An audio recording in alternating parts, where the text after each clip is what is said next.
Support for the Capital Connection comes from New York State United Teachers, working to support students, educators, and public schools as the center of their communities through the Public Schools Unite Us initiative.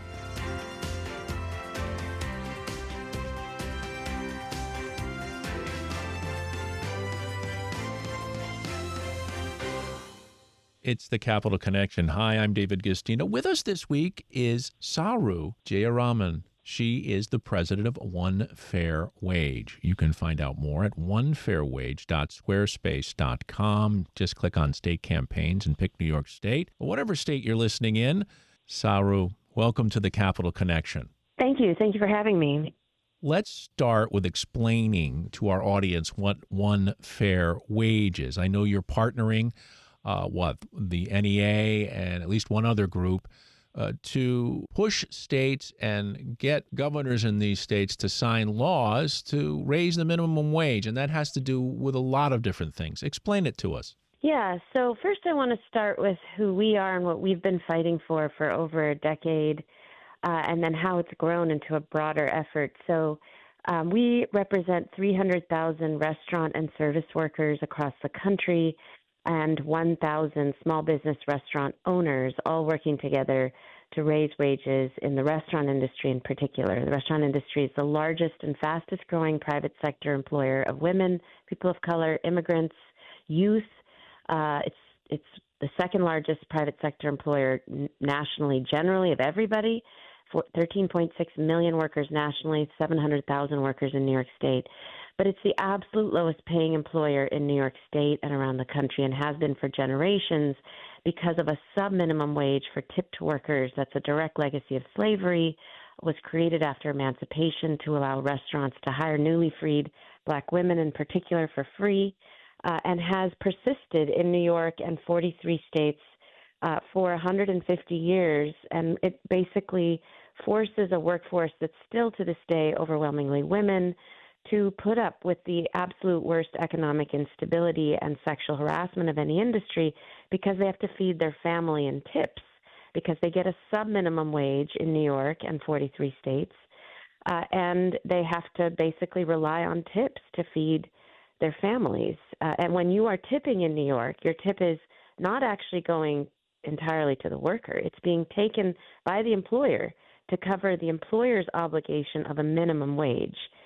That is not true in California and 7 states, where everybody's required to be paid a full minimum wage with tips on top, and the industry is booming. So we've been trying to get New York and 43 states to follow California, Oregon, Washington, Nevada, Minnesota, Montana, and Alaska that require this full, fair minimum wage with tips on top for over a decade. And we've had some success. We've won that in Washington, D.C., and Chicago, and even Michigan. New York has, been very hard, but at various points we've been promised this by both Governor Cuomo and Governor Hochul. But it's been a tough fight because of the money, power, and influence of the National Restaurant Association. Really? And let's just take that a little further, because obviously, to remind listeners, you have a Democratic governor in New York, and you have a Democratic Assembly Speaker and Senate Majority Leader. So what would be stopping them? Is it's still just the lobbying money? Is there anything else they cite on their list that gives them hesitation? Well, the National Restaurant Association, we call it the other NRA. It's led by the chains, the IHOPs, the Denny's, the Applebee's, the Olive Gardens. They have been around since 1919, fighting to maintain this sub-minimum wage. And frankly, they are the major opposition to the overall minimum wage going up as well. And they have been the major block for Democrats. They will elevate, they will always put forward the faces and voices of small businesses who they terrify into thinking it's impossible, it can't be done, you'll go out of business. But do you know that California small business restaurants are growing at twice the rate, double the rate of New York small business restaurants, even according to the National Restaurant Association's own data? I mean, Denny's, the CFO of Denny's admitted in 2021 that California Denny's is growing faster than Denny's anywhere else in the country because they pay their people a full minimum wage with tips on top. And according to him, that results in Denny's employees being able to bring their families to eat at Denny's, which makes the guest receipts higher, he said. So, look, this is something that's been incredibly challenging, even in blue states, because of the money, power, and influence of the National Restaurant Association. But we're in a moment, and this is where I get to the broader fight that's now erupting. We're in a moment where people across the country, through last year's election and this year's elections, are saying enough is enough. We're just sick of corporations and corporate lobbies dominating our democracy in blue and red states. And we are demanding at this point that we be able to afford the cost of living. And so we have come together with labor and community partners, the National Education Association, which is a teachers union, and Popular Democracy at the national level, and many labor unions and worker organizations in New York, to launch something called Living Wage for All, a national Living Wage for All campaign and coalition, and the same in New York and 9 other states, where we are pushing for a minimum wage, an overall minimum wage for all workers that is closer to the cost of living per the MIT Living Wage Calculator, and getting rid of all sub-minimum wages. There's a sub-minimum wage for tipped workers, which has been really problematic over the last year because as tipped workers have seen blue states, as you said, like New York, exclude them from minimum wage increases, here comes Donald Trump saying no tax on tips. And it's not that tipped workers think that's the, greatest solution since sliced bread. I mean, 2/3 of tipped workers don't even earn enough in New York to be eligible to pay federal income tax. But they did see this as a offering when Democrats continue to leave them out of minimum wage increases and not offer them anything at all. And so I think we're beginning to see the problem with excluding any population, whether it's tipped workers who have a sub-minimum wage or workers with disabilities who have a sub-minimum wage in New York, or any other population that's excluded. The problem with excluding people is then they are fair game for the right to try to co-opt them or pander to them. And basically people are saying, we don't care about right and left. We're not worried about that. We're worried about being able to feed our families, whether we are restaurant workers or healthcare workers or domestic workers or retail workers or wherever we work. We believe as people in New York State, and frankly, we are finding this is true across the political spectrum among voters. Voters across the political spectrum believe that when you work, you deserve to earn enough to meet the cost of living in New York, feed your family, have a roof over your head, maybe even have enough to take your family to eat out, which would then honestly support the restaurant industry itself. We're speaking with Saru Jayaraman, who is the president of One Fair Wage, part of an organization that is leading a national coalition to provide a living wage for all. Saru, I need to go here because that's how my mind works, but there's a lot of people who refer to the good old days in this country, the 50s, for example, and it's all idealized in many ways, nothing like it. But one thing that was happening in the 50s was a fair and reasonable cost of living increase that kept with the pace of inflation. Isn't this part of that as well, cost of living increases, and that they don't come close to matching the cost of living? That's absolutely right. Look, since the minimum wage was created in 1938, the first federal minimum wage was created in 1938, there has been a 70% increase in productivity in the United States. And there has meanwhile been a 12% increase in wages, minimum wage and wages for low-wage workers. So where has the 58% of productivity gone? It's gone to the top. It's gone to the billionaires and the 1%. They have eaten the majority of the gains of productivity in the United States and New York over the last nearly 100 years. So we believe at this point we are so far behind where the minimum wage should be. And that's, we hear sometimes, oh my God, how could you, Zoran is talking about $30 by 2030. 30 by 30 was on his platform. And that's, a big number. I got to tell you, it's overwhelmingly popular among New Yorkers. But putting that aside, it is actually less than what the current cost of living is. The current cost of living, if you look at the MIT living wage calculator, anywhere in New York, not just New York City, anywhere in New York State, for even if you have only one child and two working adults, you need at least 44, if not about $45 an hour for each, for two working adults with only one child to cover the basics: food, rent, transportation. $30 is not even enough in New York City for a single person with no children. So you are talking about our numbers, minimum wage, being so far behind.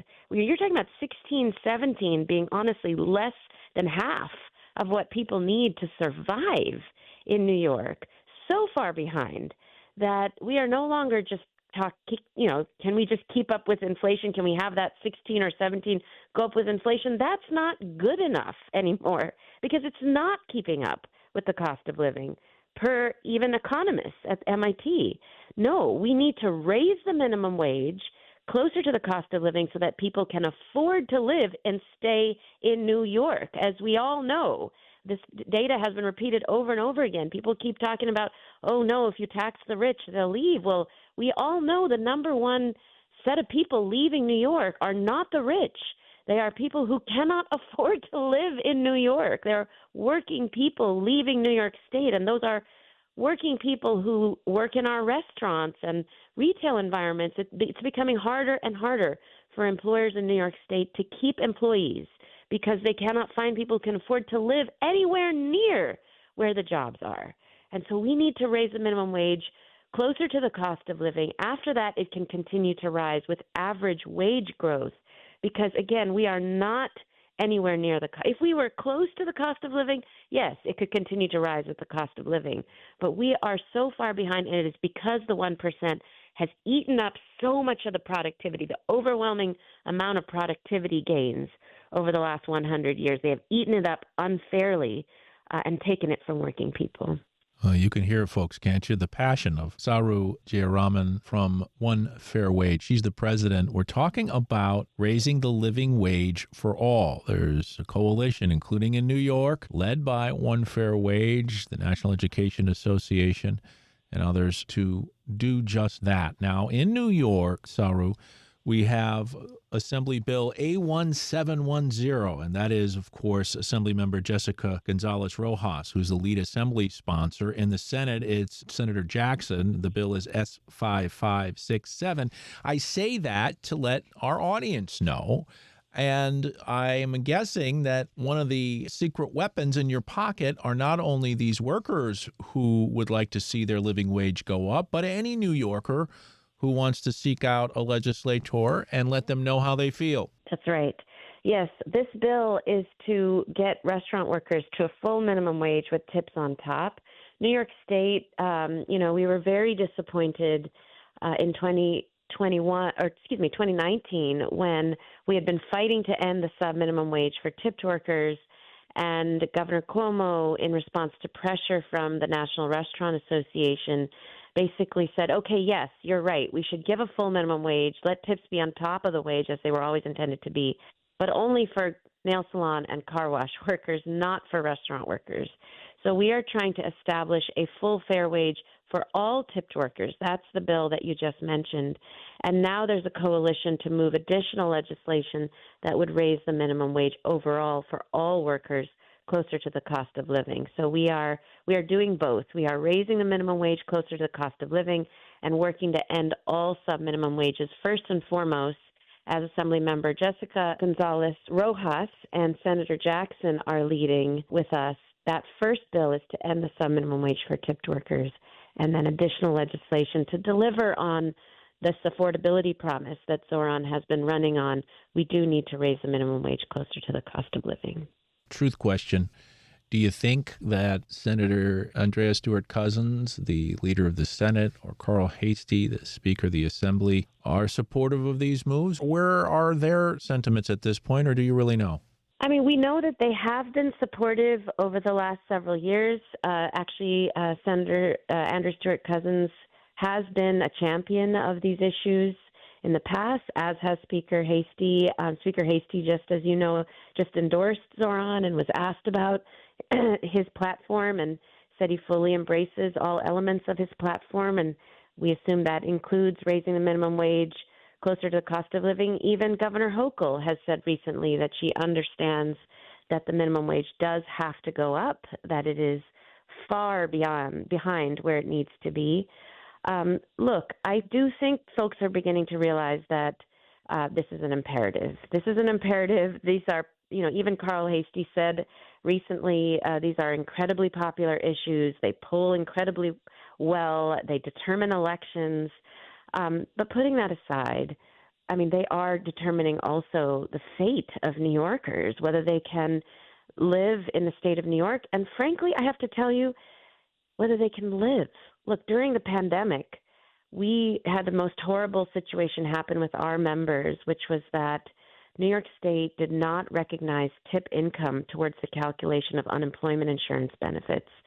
So 2/3 of tipped workers in New York State who get that sub-minimum wage, not through any fault of their own, but because that is what New York State has agreed with the Restaurant Association to provide them, a sub-minimum wage where they have to rely on tips to feed their families. Well, New York State didn't recognize tips in the calculation of unemployment insurance, and so 2/3 of these workers were told, you don't earn enough to earn unemployment insurance like all the other workers in New York State. And so we heard from tens of thousands of workers who were denied the state unemployment insurance and felt that they had to go back to work before it was safe.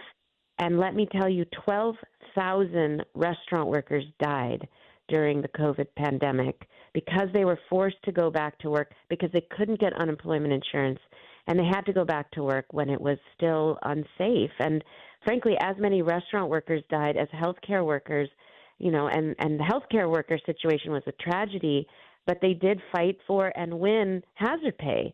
Our folks were not, forget hazard pay, they weren't even getting the minimum wage.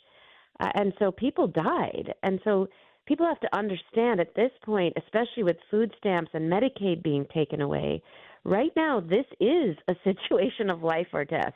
The ability to live in New York or not, or move to a different place, or frankly, the ability to live and feed your family. I do believe with food stamps being taken away at the federal level, we are going to see a hunger crisis, the likes of which we are not prepared for in New York State.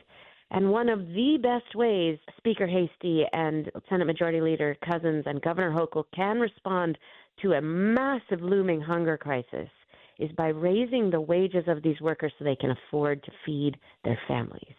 Yes, Saru, Jayaraman, you almost took my question away, which is amidst all this, you have a federal government that's chopping left and right. And in all areas, that can't be good for people who aren't making a living wage. No, and again, if Democrats want to show that they will deliver for people in a way that, an autocrat will not or is not, they have to actually deliver. Look, our restaurant workers, many of them, they are some of the lowest paid workers in New York. They work multiple jobs.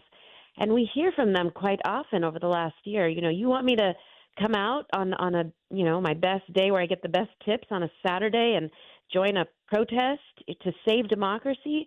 I work 3 jobs. What has democracy done for me lately? Democracy is not working for working people the way that it should have all this time.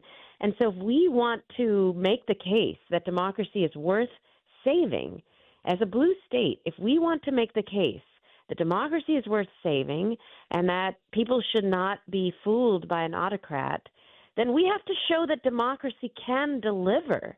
And that means that we have to demonstrate democracy can deliver and provide the means to live in 2026 before November 2026 elections. It is imperative that we show working people that democracy can deliver before another election cycle hands over the keys to the castle to an autocrat.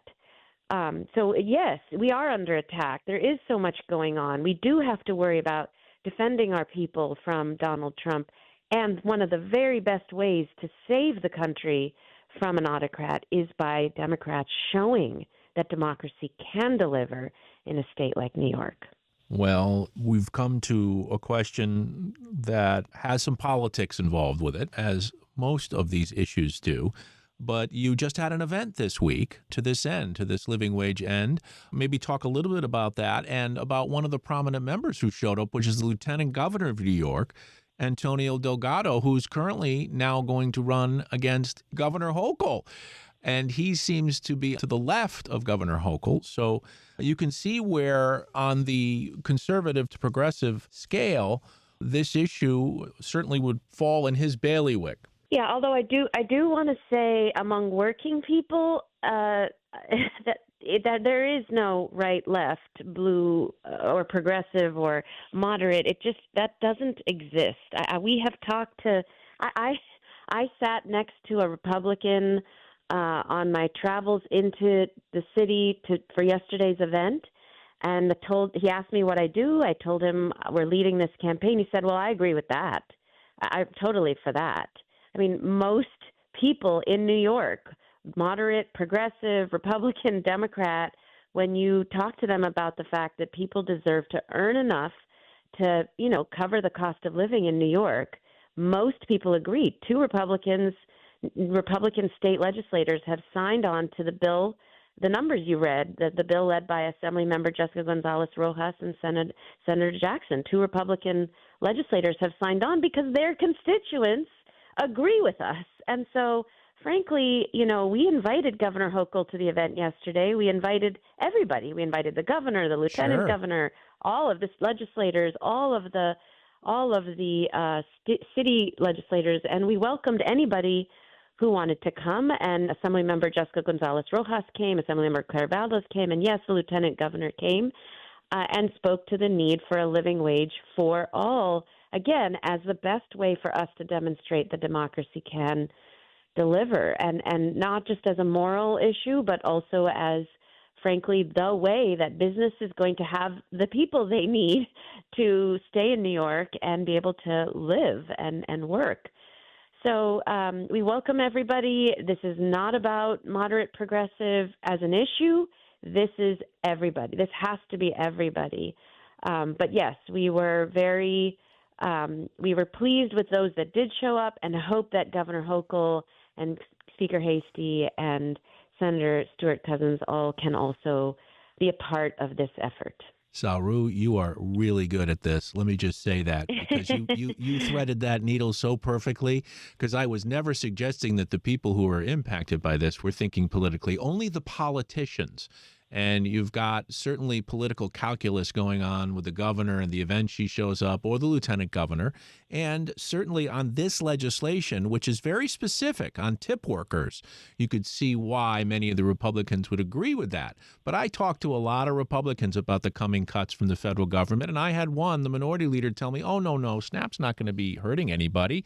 They're just removing the people that don't belong there in the first place. Geez, so many of our members are being taken off Medicaid and food stamps rolls, and in very cruel ways. We've been talking to healthcare providers who are saying, actually, the cuts to Medicaid are to perfectly eligible people, and it is simply to force them to go through the horrific and difficult process of reapplying. They are still eligible. That's the thing people don't know. They didn't actually change the eligibility requirements for most Medicaid recipients. They just kick them off the rolls, so they have to go through the very difficult process of reapplying. So most people are working families who are going to lose, again, food stamps and Medicaid costs. And yes, of course, we need to help them, get them re-enrolled. We're helping with that. Others are helping with that. But again, most working people don't actually want to be on food stamps and Medicaid. They want to earn enough to feed their families. They want the dignity of work. They want to be remunerated in a way that reflects their skill, their dignity, their hard work. And none of the wages we've been talking about, all along, 15, 17, 18, they no longer. They at one time were very important wages to win. And that's over decade ago, and we're now at a place where we're just so far behind. There's been a historic rise in the cost of living and a historic rise in authoritarianism, and both things call immediately for the wage to be closer to the actual cost of living. I'm so sorry we have to end it there. That's Saru Jayaraman, president of One Fair Wage. You can find out more about this campaign at onefairwage.squarespace.com. Saru, what a pleasure speaking to you. I hope you'll come back again and talk more on a future Capital Connection. Happy to do so. Thank you so much.